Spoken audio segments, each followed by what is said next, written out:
Today we have Victoria with us. Hi. A little about yourself.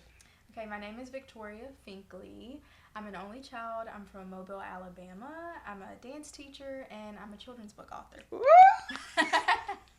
An author. Oh my goodness, you do a lot. I do. For our I do. topic, walking in our purpose, this is perfect for Uh huh. you. It is. When you got the email and when you got the topic details, what was your first thought? My first thought was, what was the process of Mm-hmm. me finding my purpose?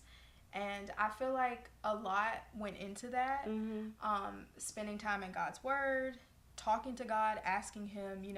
Matthew 7:7 says that ask and you shall receive. Yes. Just talking to God every day as if He's my best friend. Mm-hmm. Like, what's up? What we doing? Yes. Staying obedient. Obedience is a big one. Mm-hmm. And practicing patience. And as I started to do those things, God was reassuring me and revealing to me what my purpose was. Yes. Yeah. And when he revealed to you what your purpose was, how did you feel? Did you have feelings like doubt feeling? Did you feel like you were unworthy of it? Did you feel like it was too challenging? Or were you like, okay, God, you said this, boom, let me go for it? I think I was more so, okay, God, you said this, let's do it. Mm-hmm. I mean, obviously, I did have feelings of doubt or like, what if I'm not good enough Yes. to, complete what you're calling me to do. Mm-hmm. But it was a feeling like I was like, yes, like in my heart, I'm like, yes, I know that Yes. this is what I'm meant to be doing. With dancing and working with kids, there's just so many things that happen day to day. Like when you work with kids, every day is different. Yes. Like they are so unpredictable, Mm-hmm. but I feel like are the best people to work Yes. with because you find something new every single day. Mm-hmm. But when God revealed to me that my calling was, working with kids while dancing, teaching children how to dance, there's so many things that happen at the studio every week that's new. I'll hear them say, because most of my dancers have my book, Mm-hmm. and each time somebody buys my book, I autograph it, Yeah. obviously, but Mm-hmm. I give them, like, if I know them, I give them like a little note, like a sentimental note.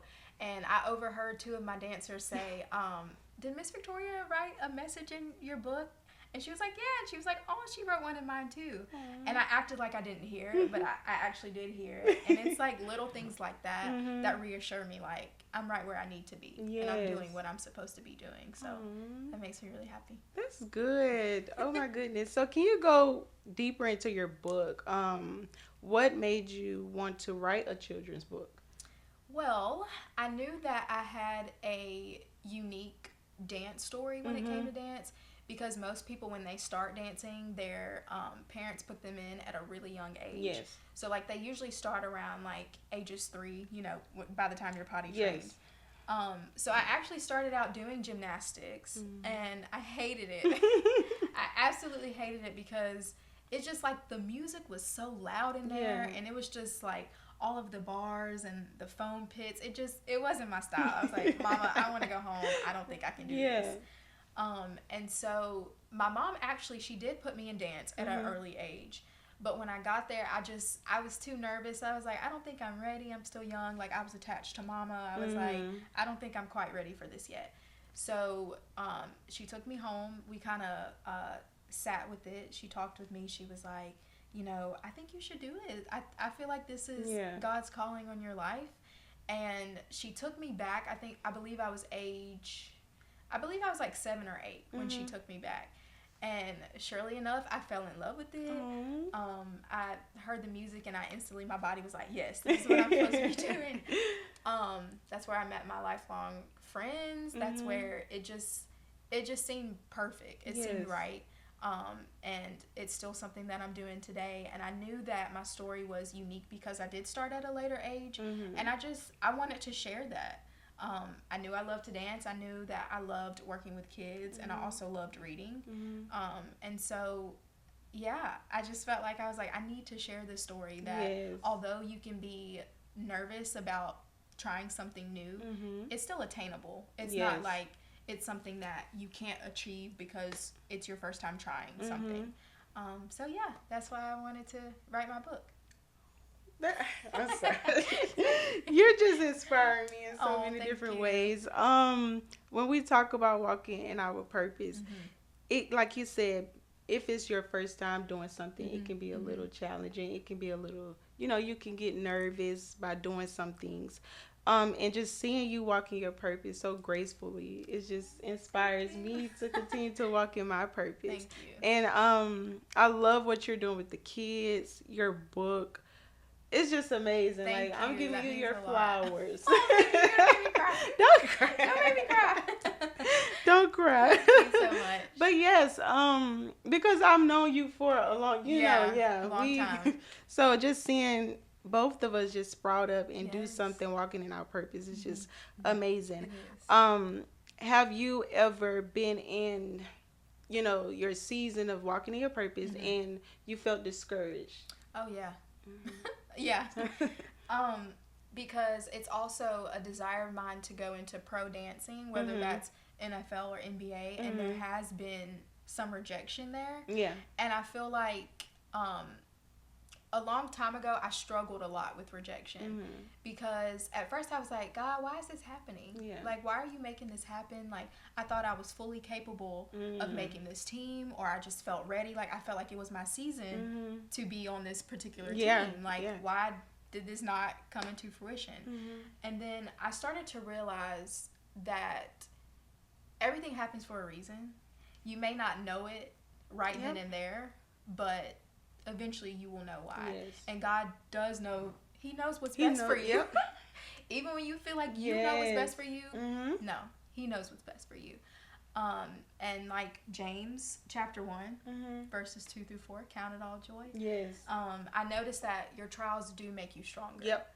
And whenever I would go through rejection, because the dance world, it's competitive. A lot of people are in it. Everybody is good when you get older, so it's a little bit competitive. And of course you do have feelings of discouragement, but I noticed that when I did go through those rejections, when I did go through those trials, my faith, it did become stronger. Yes. And it made me trust God even more. I went from thinking that God doesn't want this happening for me to maybe it's just not your time yet, and He knows what's best for you. Yes. And He's not going to place you anywhere if He feels like you're not ready for it. And so, rejection has been hard, but I've shifted my mindset when it comes to rejections and when it's just not time yet. Yes, I think that's very important. Learning that rejection can sometimes be our protection. I know a lot of people say that. And when I had the same mindset that you had going through rejection, like maybe God don't want me to go through this. Yeah. Maybe God don't want me to do this. Maybe He wasn't speaking to me when He told me about my purpose. Maybe I was delusional and I heard, and then He comes and reassures us. Yes. And He don't give us all of the details because it wouldn't make sense to us. Yeah. But I think rejection is so beautiful. In a way, and I know people may be like, it's beautiful, but like you said, your faith sprouted up in the rejection. You went from thinking like this to thinking like that, and now you can have this mindset like, okay, this is not my time now. I can look at it as if I need to get ready for I have more time to get ready for my time, and I could be better than what I am today. So when you tell us the feeling, like how you feel when you're dancing, when you're writing, when you're walking in your purpose, the feeling that you have. Oh my gosh, it's like a feeling you can't really explain. Like, it's just such a surreal feeling that you just like, you feel alive. Like, you just feel so good. It's like the inner child in me is happy. Like, the inner Vicky in me is happy when I'm dancing. I can express my emotions, how I'm feeling, whether I'm happy, I'm sad, or upset. It's like my therapy in a sense. It really is. And when I was going through a time where, because I was in school for education, I don't know if you knew that. I wanted so badly, like I had my mindset focused on, I'm going to be a teacher, I come from a family of teachers. I would have been like the 4th generation or whatever of teachers. And when I was doing my student teaching, I loved being around the kids, but I just kept talking to God. I'm like, God, I don't know if I could wake up every day being happy doing this, but if it's your will for me, I'm gonna stick to it. So I graduated last year with a degree in early childhood, and I don't know, I just didn't. I was like, something ain't right, God. Like, I don't know if I want to do this or not. And I never got a teaching job because obviously I didn't want to do that.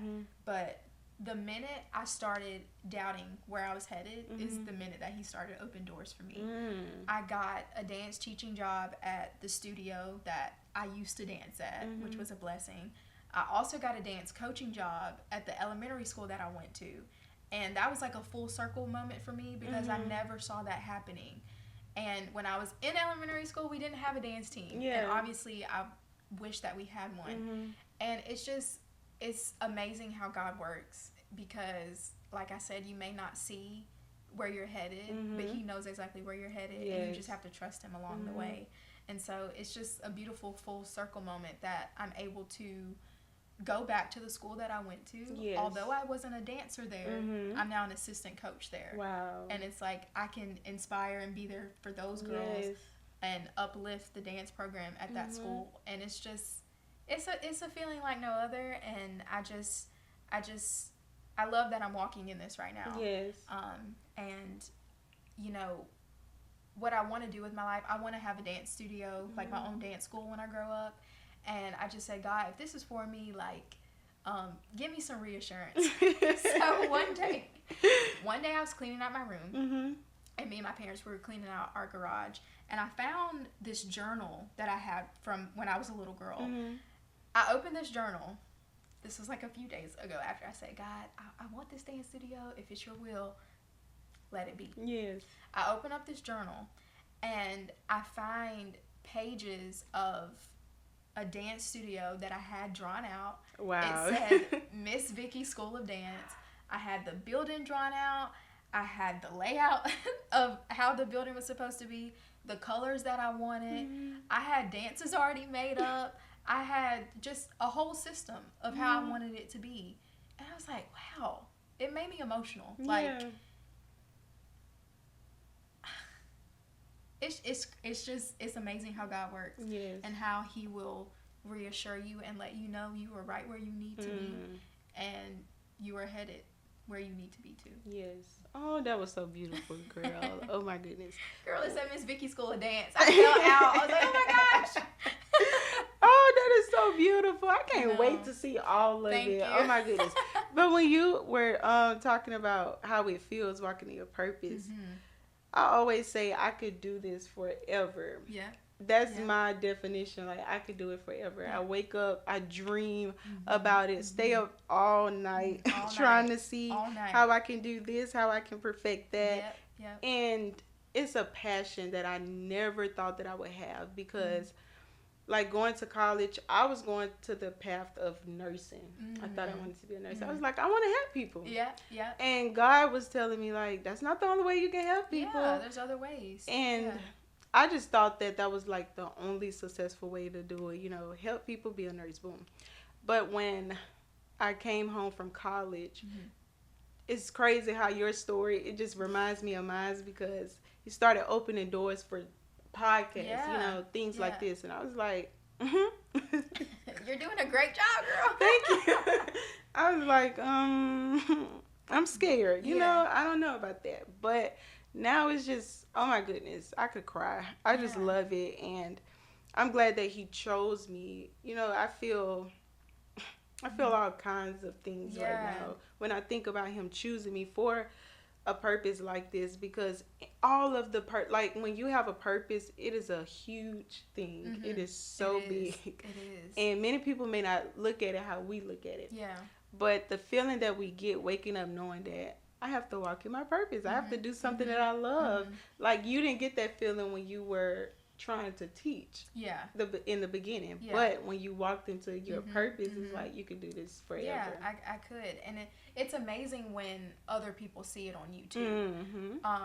Like I said, how my dancers all the time, they'll be like, Miss Victoria, you're the best dance teacher I ever had, or I want to be like you when we grow up, or recitals are coming up this summer, and they're just like, I love my dance so much. I go home, I look in my mirror, and I do it, and I love your choreography. Thank you for being my dance teacher. It's so amazing when other people can see it. It really is. You're like, wow, I'm really doing what I'm supposed to be doing. Yeah. And the kids seeing it. I think that would make me cry. Yes. I'm in here teaching you guys, and you guys see it. Oh, yeah. That is just... You guys are my purpose. Yes. Like, this is why I'm here. This is why I'm here. So, I know. How do you not cry every day going there? Girl, I can't do it. I go home and cry. I'm like, I love them so much. Oh, my goodness. So, you talk about what inspired you to dance as a little girl. But, like, writing a book, have you ever just thought that you would be an author? No. No. Never. I'm like, God, I don't know if I should be doing this. Like, I didn't feel like I was prepared enough to do it, if I'm being honest. And I was nervous when I published it. I was nervous because I didn't know the process of creating a book. I didn't know the editing process. And then if you have a children's book, you got to have illustrations, right? Because if not, they'll be bored with the book. But I didn't know the process of writing your own book and publishing your own book. So I was really like feeling doubtful. I was like, God, is this gonna be good? Like, help me out. And I did become weary because at one point I really couldn't find a good illustrator that I liked. And I was like, I want somebody to bring my vision to life, you know. And if I'm gonna do something like this, I want to do it right. And when I tell you, she exceeded all my expectations. The book itself, like, I just opened it and I cried. I was like, this is so much better than I imagined. And when I first started the process, so I started writing the book during COVID, when we was all stuck in the house, we were isolated, we had nothing to do, and that's when God was like, I want you to write a book. So I started typing up the manuscript, and I had it written for a very long time, but it just took me a while to find an illustrator because I wanted to find somebody, like I said, who could bring my vision to life. And girl, one of my best friends, she also wrote a children's book, and she knew I had been struggling trying to find somebody. And she was a blessing in itself. She was like, girl, you can use my illustrator. Like, I'm sure she would be happy to help you. And she exceeded all of my expectations because I was praying to God. I'm like, God, is this going to happen for me? Like, and how? Like, you see it through and I will just follow you. And, I didn't want to rush anything. God's timing is always better. It's always better than when you think it's supposed to happen. And so I'm so glad that I took my time. I found somebody right because she exceeded my expectations. Wow. So. With the writing a book, it can be so challenging. It is. Yes. And I've had my moments where I was like, God, okay, do I need to do this now? Do I need to wait? Is this in your will? I had my book written for a while too, but I did not know the process. Like you said, I didn't know the process. I was afraid. I was doing everything by myself. I don't have a mentor, a coach, none of that. It's just me and my writing skills, and I'm just telling my story. That was so crazy to me because, like the Bible says, that we should walk by faith and not by sight. So it was kind of like I'm in a dark room and I'm holding God's hand. I can't see nothing. I'm just following you. Like, I don't even know what's about to happen when I publish it. I went through a lot with my book. I had to fast a lot. I had to isolate myself a lot just to publish a book. People may look like just to publish a book, but this is a story. And it's going to reach so many different people. Just like your book is reaching all of these different kids. Oh my goodness. So do you want to write more? I do want to write more. Yes, you should write more. I have one in the works right now. I don't know when it will be published, but it's definitely in the works. Oh wow. Okay, tell them where they can get your book from. Tell them all your social media. Tell them. Okay, let me make sure I remember. So my book, Hope Takes Center Stage, is available on Amazon, and you can also find it at hopetakecenterstage.com, which is in my Instagram bio, and my Instagram is _Victoria Simone. This was amazing. I'm so glad you came to talk to me. I'm so honored that you invited me. Really. technology. Thank you so much.